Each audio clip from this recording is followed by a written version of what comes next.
বারবার মৃত্যুমুখে ঠেলে দেওয়ার পরেও আল্লাহর অশেষ রহমতের ফলে আজকে তাকে আমরা সুস্থ অবস্থায় আমরা দেখতে পাচ্ছি, আমাদের মধ্যে ফিরিয়ে পেয়েছি।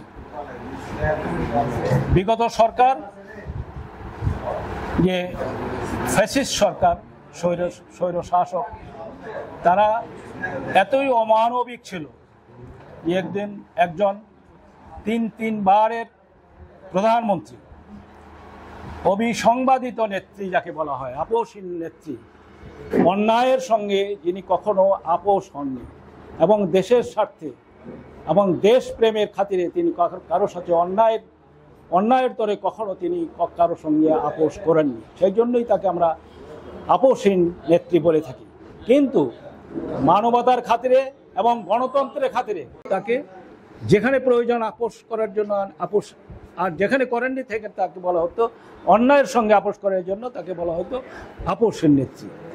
এইরকম একটা নেত্রী যখন অবিসংবাদিত নেত্রী হিসেবে আবির্ভাব হলেন, তখন এই কুচক্রী মহল, এই যে ফেসিবাদ সরকার, এই যে স্বৈরতন্ত্রী সরকার, তাকে এই পৃথিবীর থেকে সরিয়ে দেওয়ার পরিকল্পনা করলেন।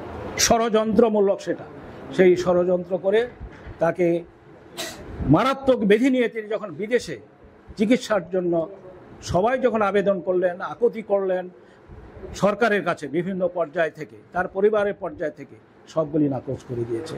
এবং উপরন্তু তার অনেকেই বলে যে তার ওষুধের সঙ্গে বিষক্রিয়া বা অন্য এমন কিছু করেছেন, বা এমন চিকিৎসা করা হয়েছে যেন শীঘ্র তিনি এই দুনিয়ার থেকে চলে যান।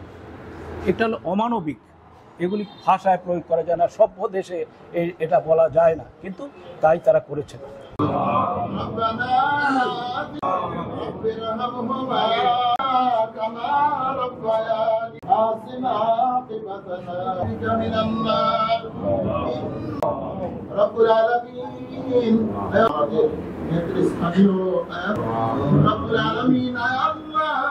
সর্বপ্রকার আপদ বিপদ